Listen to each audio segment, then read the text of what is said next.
여러분 안녕하십니까? KBS 뉴스입니다. 오늘 국내 코로나19 확진자가 1명 추가됐습니다.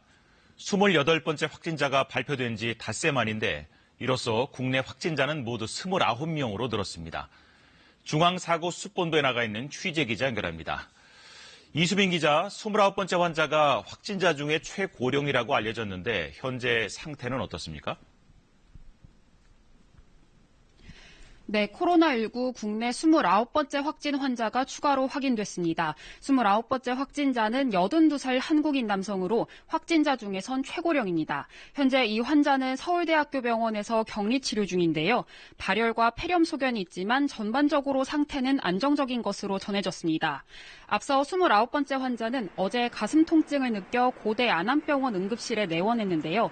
심근경색으로 의심돼 진료를 받던 중 영상검사상 폐렴 소견이 보여 진단검사를 실시했고 오늘 양성 판정을 받았습니다. 방역당국은 이 남성이 지난해 12월 이후 현재까지 외국을 방문한 적이 없다고 밝혔는데요. 기존 환자의 접촉자도 아닌 것으로 확인된 가운데 현재까지 감염 경로는 불분명한 상황입니다.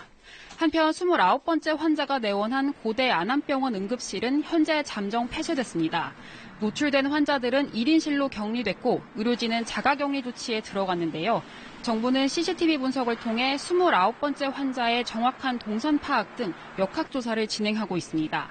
한편 지난 1일 중국 우한에서 2차 전세 기록 이후에 충남 아산 경찰인재 개발원에서 2주간 격리 생활을 한 교민 334명은 오늘 퇴소했습니다. 네, 그리고 이전에 확진 판정을 받았던 28명에 대한 분석 결과도 오늘 발표됐죠? 네, 이들의 감염 경로와 최초 증상 등이 공개됐는데요. 확진자 28명 중 해외에서 감염돼 국내로 들어온 사람은 16명이었습니다. 국내에서 2차, 3차로 감염된 사람은 모두 10명이었는데요. 나머지 2명은 현재 전파 경로를 조사 중입니다. 코로나19에 감염된 뒤 나타나는 최초 증상은 대부분 경미하거나 특이한 점이 보이지 않았는데요. 발열과 인후통 호소가 각각 9명으로 가장 많았습니다.